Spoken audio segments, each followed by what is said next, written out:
Hello, you're watching Hornbill TV's Primetime. Tejas, India's indigenously built fighter jet, crashed at the Dubai Air Show on Friday during a demonstration, killing its pilot, the India Air Force said on Friday. The jet was carrying out a display for the audience in the air when it went down. The HAL-made aircraft went down at approximately 2:10 p.m. local time and 3:49 p.m. Indian Standard Time, while carrying out a display for spectators. It was not immediately known whether the pilot managed to eject. The Air Force had ordered a court of inquiry to ascertain the cause of the accident. Black smoke rose over the airport as people in the crowd, including women and children, looked on. The crash was filmed by spectators at the air show. The Tejas fighter jet was conducting a sortie at the Dubai Air Show when it crashed. According to preliminary reports, the pilot was not seen ejecting from the aircraft. However, the Indian Air Force has not yet released any statement about the Tejas crash and its pilot. It shows the aircraft suddenly wobbling in midair, flipping sharply, then losing control before hitting the ground and bursting into flames. This is the second confirmed crash of the Tejas LCA. The first confirmed crash of the fighter jet occurred on March 12, 2024, near Jaisalmer in Rajasthan. The Tejas Mk1 crashed and the pilot was able to eject safely before the crash. The Dubai Air Show is a biennial air show that is held in Dubai. United Arab Emirates, it was held for the first time in 1986 under the name Arab Air. The next edition was held in 1989 at the Dubai airport, in which 25 aircraft participated. In 1991, the third edition was held. For next 10 years, no edition was organized. However, from 2001, the air show is being held regularly, held in every 2 years. Crash during the Dubai Air Show. Fate of the pilot is being ascertained. Yes. In my assessment, this is a very negative, very unfortunate development has taken place in Dubai Air Show when our Tejas fighter jet, one of our Tejas fighter jet crashed, and this entire incident is being investigated, and I believe that all angles will be investigated, whether there was any technical snag or whether it was a case of a sabotage. Nothing can be ruled out at this point of time, and the investigation process is going on. And I think this is the second such case of Tejas crash in recent times. Last year also, one of our Tejas fighter jets crashed in Rajasthan during while taking a flight. So I think these developments are very tragic. Obviously, we can just hope and pray that the pilot is safe, and but still the facts are coming out, facts are emerging, and we will have to wait for some more time to get clearer facts of what has happened out there. And then obviously the reasons for this kind of tragic development will be investigated, and I believe that lessons will be learned, and Tejas fighter jet is in this process of advancements, and this fighter jet is getting upgraded. It shows our self-reliance in defense production, but that process might have some troubled times in between, and this is one of those times, and I believe that this entire incident will be investigated and lessons will be learned. But yes, I would also say that nothing can be ruled out at this point of time. Every angle will be investigated and lessons will be learned. What does it mean, and can panic situation created about Indian Air Force equipments and fighter jets? No, I believe that Indian defense equipments have enormously good credibility in the global market, global defense market, and a lot of countries have shown their interest in buying Tejas fighter jets, and Tejas fighter jets are also going to be giving their services in our Indian Air Force in a big way in times to ahead. But as I said, that this fighter jet is in the process of making. This fighter jet is in process of getting more and more advanced, and during such kind of processes, this kind of unfortunate things do happen, and troubles do come, and this is one of those troubles which this fighter jet is facing, and this is a challenging situation. Also, I would say at the same time, when it is very tragic, it is a very challenging too, and I believe that that all the aspects will be investigated.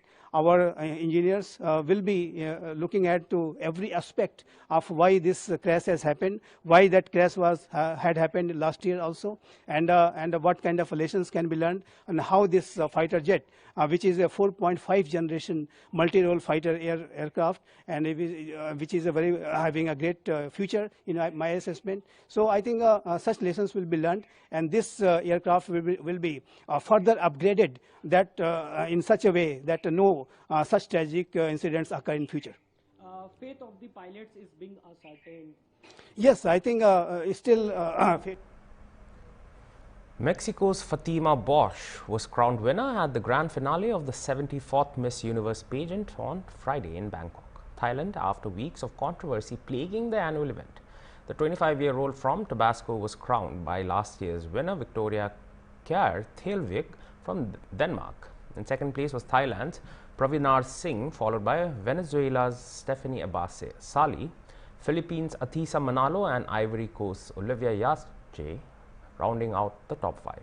Representatives from 120 countries competed, including Nadine Ayoub, who became the first woman to represent the Palestinian people at the pageant and reached the top 30 before being eliminated. The ceremony, hosted by American comedian Steve Byrne, opened with the performance by Thai singer Jeff Satur. Second runner-up is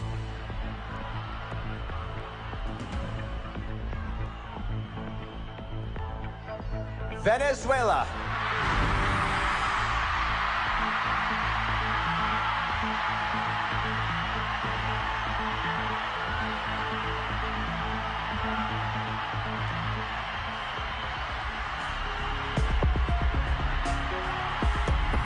We're now down to the final two. Please step forward. Miss Mexico and Miss Thailand.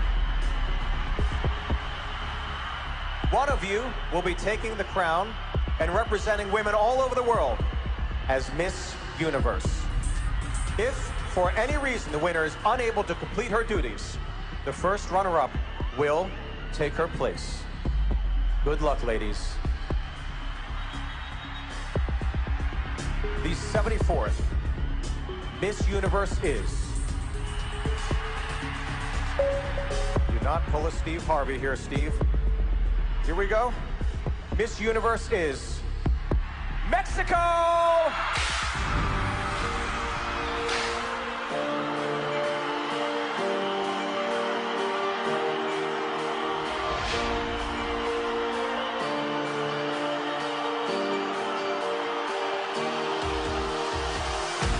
Congratulations, Miss Mexico!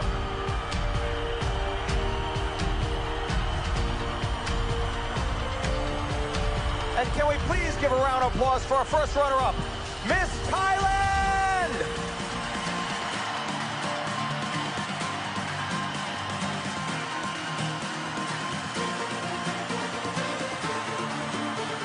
Miss Mexico, congratulations. Please, take your first walk.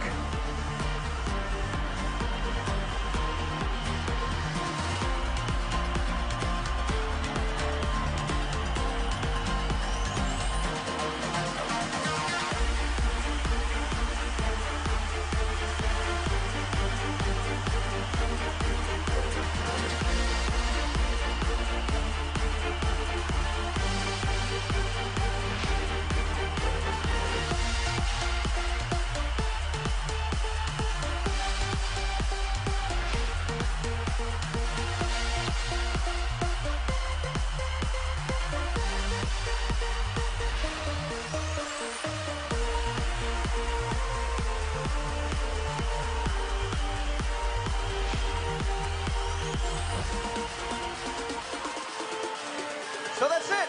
What a truly magical evening it's been. A huge thank you to all of our delegates, the judges, and our...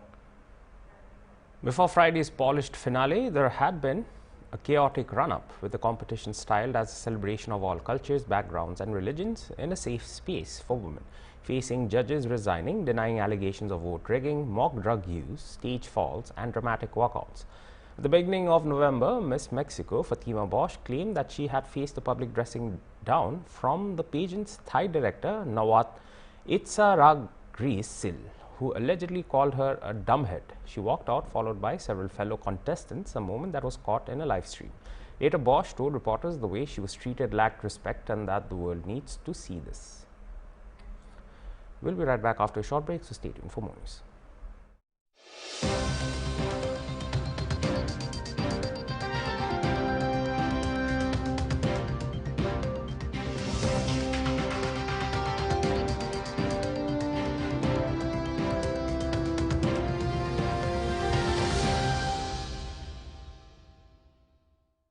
मेहनत और समर्पण के प्रतीक अन्नदाताओं को double engine सरकार ने दी है नई पहचान।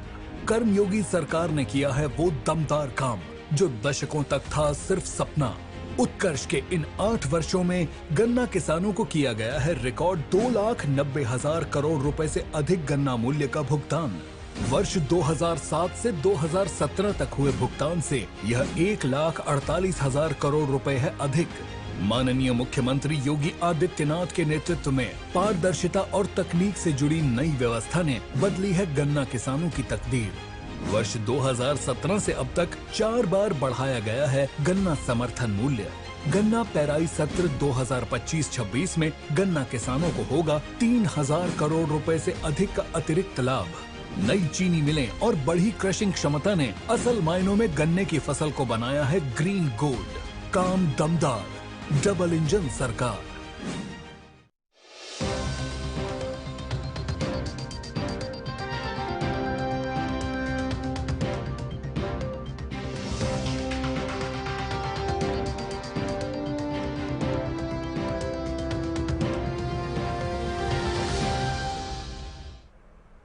Welcome back. At least 15 people were killed and several others injured after a gas explosion caused the factory and nearby structures to collapse in Faisalabad's Malikpur area on Friday. Rescue 1122 initially reported that a boiler blast had triggered the collapse, but later revised its findings, attributing the incident to a gas leak. This assessment was confirmed by Faisalabad Commissioner Raja Jahangir Anwar's office, which clarified that no boiler was installed at the facility and noted that 4 industrial units were operating in the Malikpur locality. A statement said the fire sparked by the gas leak into one factory quickly spread to adjoining units. 7 nearby houses were also damaged, with roofs caving in after the blast. The commissioner's office said rescue teams had recovered 15 bodies from the debris, raising the death toll from the earlier count of 10. 10 injured individuals were taken to Allied Hospital, where 3 others were treated and discharged. The statement added that a 5-member inquiry committee is being set up to investigate the incident.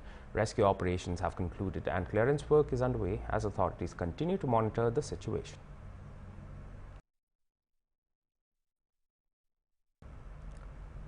Over 200 doctors and staff members at Al-Falah University have come under scrutiny by investigative agencies following the November 10th car blast near the Red Fort. According to sources, security personnel have been carrying out repeated checks on the campus, creating unease among students and employees. On Wednesday, several staff members were seen leaving the university with packed belongings, with sources indicating they were taking leave and returning home. Investigators are now verifying how many people left the campus after the blast and are working to identify them, suspecting that some may have links to the terrorists involved, according to the sources. Authorities are also looking into reports that many individuals deleted data from their mobile phones. Police have searched hostels and off-campus accommodations, and more than 1,000 people have been questioned as part of the probe, the sources added.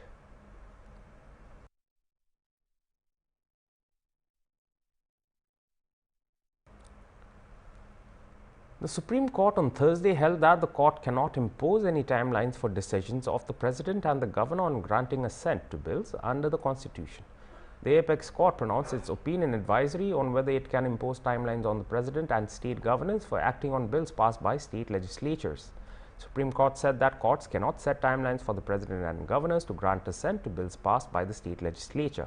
A constitutional bench led by Chief Justice B.R. Gawai issued its opinion while answering 13 questions referred to it by the President under Article 143 of the Constitution, pertinently whether timelines can be fixed for the Governor and the President to grant assent to state bills.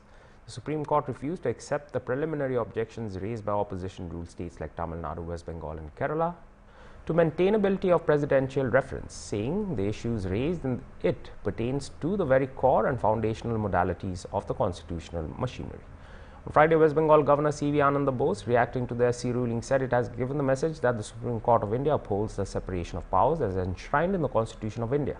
This does not mean that the governors can sit idly on the files. The elected chief minister is certainly the face of the government, not the nominated governor. The Constitution has drawn Lakshman Rekhas for each position.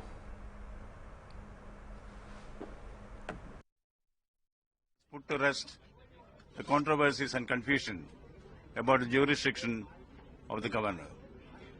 It has really given the message that the Supreme Court of India upholds the separation of powers which is enshrined in the Constitution of India. This does not mean that the governors can sit on idle on the files. That also the Supreme Court said. Reasonable time is granted, but no timeline has been prescribed. Discretionary powers of the governor are not justiciable, which has once again been reiterated. Good fences, good neighbors, and this also underscores the fact the governor's role is that of a friend, philosopher and guide to the state government. The elected chief minister is certainly the front face of government, not the nominated governor. There should be mutual understanding. The Constitution has drawn Lakshman Rekhas for each position. Don't cross the Rekha, be together, work together. That is a message that has come from this Supreme Court judgment. Chief Justice of India B.R. Gavai on Thursday said that though he practices Buddhism as his faith, he is a truly secular person who believes in every religion, including Hinduism, Sikhism, Islam and others. Chief Justice Gavai added that he has learned to be secular from his father, who was truly secular and an erudite follower of Dr. Bhimrao Ambedkar. These remarks came from the CJI ahead of his last working day, November 20th, at the Court No. 1 of the Apex Court of India at his farewell function organized by the Supreme Court Advocates on Records Association. Although CJI Gavai's official retirement is due on November 23, November 21, Friday, will be his last working day as the top judge of the country, as the Apex Court is officially closed on the weekend. The CJI further said that after having been a judge for around 2 decades, whatever he is today, it's because of this institution. I pronounced was on the Aravalli hill ranges and hills, and then we had only 5 or 6 matters and we rose. So I'm really feeling very happy that I don't have to read anything for tomorrow. I was dictating the judgments till yesterday evening.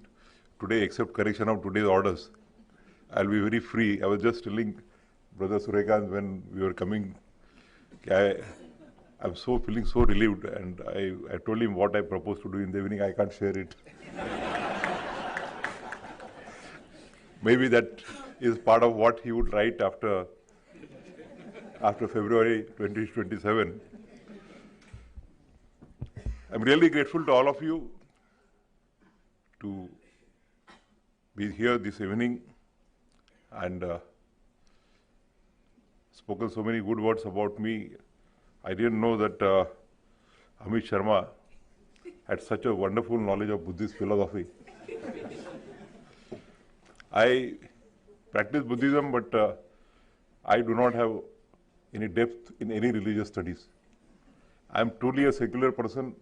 I believe in all the religions, Hinduism, Buddhism, Sikhism, Islam.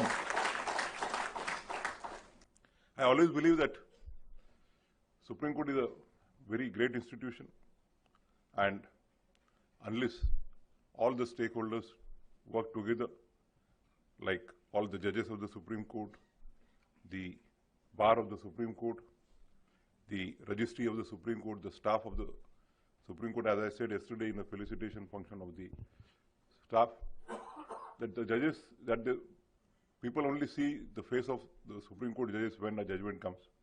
But it is not only the judges, but it is the entire Supreme Court, the contribution of the bar, the contribution of the registry, the contribution of the staff, which goes into the decision making.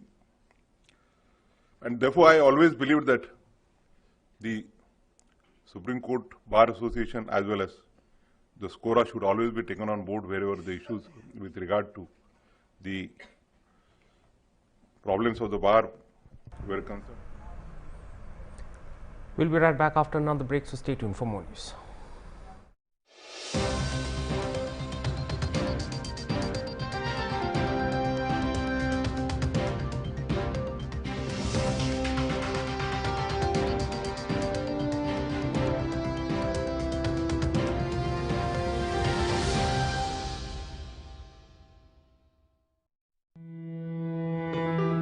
Every success begins with a dream, but to turn that dream into reality, one needs courage, patience, and determination.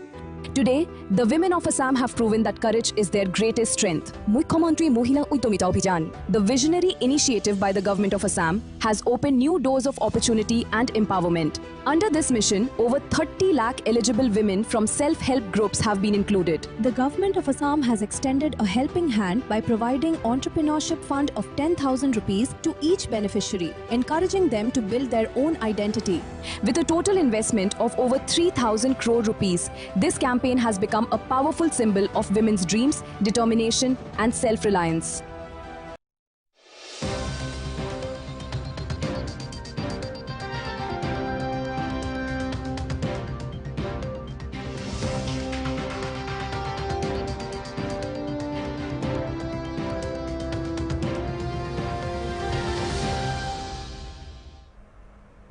Welcome back. Torrential rains have triggered severe flooding and landslides across central Vietnam, leaving 41 people dead, according to authorities cited by Al Jazeera. Rescue teams are still operating in the affected areas, working to save residents trapped on the rooftops of submerged houses. Over the past 3 days, rainfall in several parts of the region has surpassed 150 centimeters. The area, known for its major coffee growing zones and popular beach destinations, has been heavily impacted. Vietnam's Environment Ministry reported on Thursday that the fatalities were recorded across 6 provinces and search efforts continue for 9 missing individuals. More than 52,000 homes have been inundated, forcing nearly 62,000 people to evacuate. Landslides have rendered several key roads impassable, and about 1 million households remain without power. Typhoon Kalmaigi is forecast to move west-northwestward and make landfall over central Vietnam Thursday night, the Vietnam news agency said. The report cited the country's National Center for Hydrometeorological Forecasting, warning that water levels are expected to rise by 0.3 to 0.6 meters for coastal areas from Hue City to Dak Lake province. Heavy rainfall is predicted for several areas, including the central coastal region, the central highlands, and the southern region, with potential flash floods on small rivers and streams, landslides on slopes, and flooding in low-lying urban and industrial areas. The Vietnamese Met Department said. Meanwhile, in the Philippines, the Cebu region was among the hardest hit by Typhoon Kalmaigi, accounting for 71 of the 114 confirmed deaths and reporting widespread flooding and landslides across several towns and cities. The Cebu region is still recovering from a 6.9 magnitude earthquake on September 30th, which displaced thousands and resulted in the death of at least 79 people.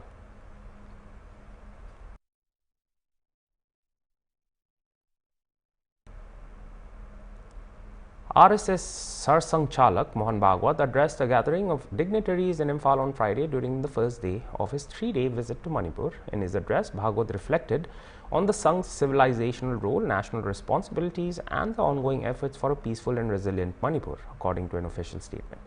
Bhagwat stated that the RSS continues to be a subject of daily discussion across the country, often shaped by perceptions and propaganda. वो सब करेगा और कर रहा है, किया है पिछले 3 साल में भी, क्योंकि गवर्नमेंट को मालूम हो ना मालूम, we are concerned about each and every part of Bharat, और सब जगह हमारा ऑर्गेनाइजेशन है. हमारा ऑर्गेनाइजेशन आप लोगों के कारण है. हम किसी गवर्नमेंट के बलबूते नहीं है, आप लोगों के, उसके लिए जितना करना है वो सब हम करते. We don't leave any stone unturned, ये पक्का है. लेकिन to create amity of minds again will take time. Destruction is a matter of 2 minutes, but construction takes 2 years. So we are at it, we are going to do it, and constantly during these trials and tribulations also, our constant effort was not to let tear the people of Manipur asunder on the different bases. So we'll definitely do it, and we'll take everybody along, or those who are working, we will be along with them. But it is our intention that minds, they should be again fused into one, without destroying anything, identity, etc., etc., etc. This peace in material matters will come early, but internal peace will take some time. हमारा राष्ट्र दुनिया के परोपकार के लिए उत्पन्न हुआ, ऋषि मुनियों के तपस्या से उत्पन्न हुआ। भद्रमिच्छन्त ऋषय स्वर्विदा तपो दीक्षाम उपसे दुरग्रे ततो राष्ट्रम बलम ओजश्च जातम।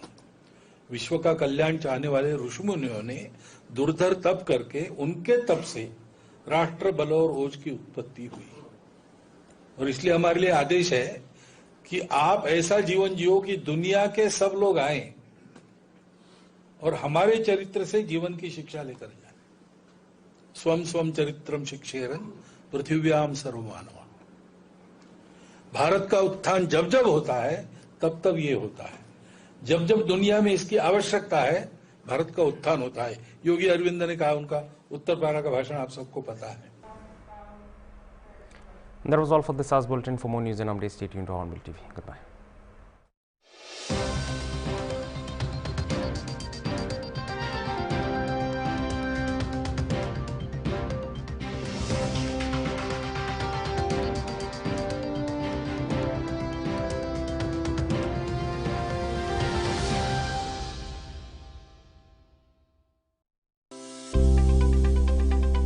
सबसे नতুन खबर और जानकारी गानी त्यादो पाबी अपनी लगा निजोर